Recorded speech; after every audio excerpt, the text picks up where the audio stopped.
Hi, welcome back to 60 Minutes. I'm your host, Catherine Kissel, and this is my colleague, Madeline Peck. And today we're here to talk about the Aztec Empire. The Aztec Empire was the last of the great Mesoamerican cultures.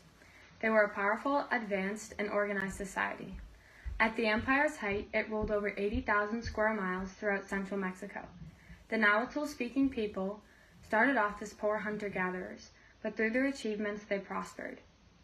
Fortunately, the land they settled on was fertile and surrounded by water.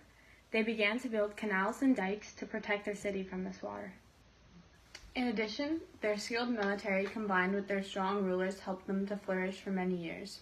They utilized alliances with their neighbors and had strategic ways to farm and trade food. Additionally, they were known to be fearless and skilled warriors, which helped to power their formidable army. They were incredibly disciplined and learned to train to either be a warrior or work at home from very young ages. Women worked hard in the house and cared for children, while men could have gone to battle or participated in politics, showing that equality and freedom in their society really needed to improve.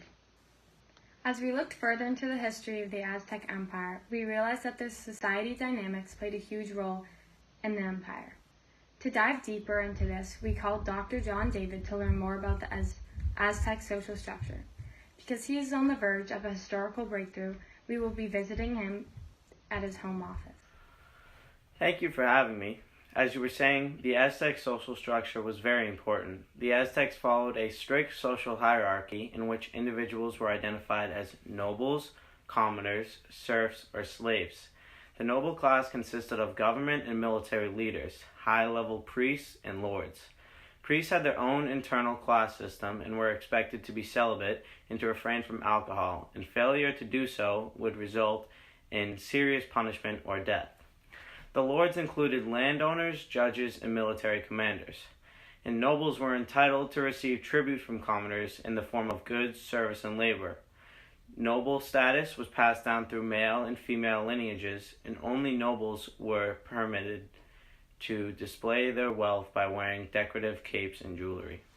Thank you for that useful information, Dr. David. Moving on, we will be interviewing Dr. R.J. Colley next, but due to an excavation project he is working on right now in Mexico, we will be talking to him in his hotel room. Well, the commoner class consisted of farmers, artisans, merchants, and low-level priests. Artisans and merchants enjoyed the greatest amount of wealth and prestige in this class. Commoners generally resided in neighborhood wards. These wards were led by single noblemen or multiple elders. Now, moving on to the lower classes, serfs and slaves. Serfs worked on land that was owned by nobles and did not live in the wards. Individuals became slaves as a form of punishment or to pay tribute. Prisoners of war who were not used as human sacrifices became slaves. An individual could voluntarily sell himself or his children into slavery to pay back a debt. Slaves had the right to marry, to have children, to substitute another individual in their place, and to buy their freedom. Slaves owners were responsible for housing and feeding their slaves, and slaves generally could not be resold. They were usually freed when their owners died and could also gain their freedom by marrying their owner. Aztecs were not born slaves and could not inherit this status from their parents. Thank you, Dr. Colley. Now we will explore more about the geography. In central Mexico, north of Yucatan, the Aztec civilization thrived. The Aztec Empire was based in the Valley of Mexico, a wide, high elevation valley in the mountains of central Mexico. In this wide valley, the Aztecs were unified as one people, who called themselves the Mexica. The Valley of Mexico was perfect for the Aztecs because it provided natural defense and had all the features needed for the development of civilization. First, the valley featured several lakes. These lakes were briny and salty, but the Aztecs learned to dam the lakes so that fresh water flowing down from the mountain peaks surrounding the valley and the salt water would remain separate. The Aztecs were very geographically isolated because they were on an island in the middle of the lake, but they had a special farming method which they called floating gardens. They elevated these gardens so they wouldn't get flooded by the lake.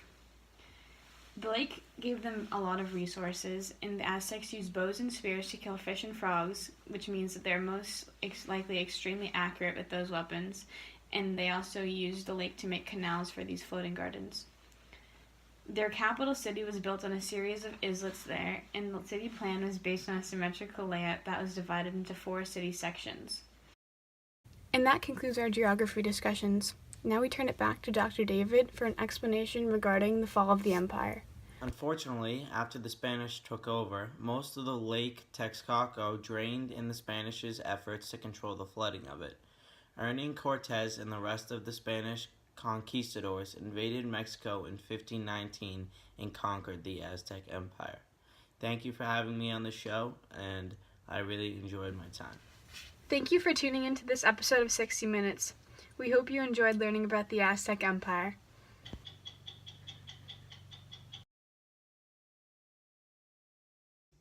Gustamos la playa, encantamos las chicas. Gustamos la piscina, nos fascina las señoritas.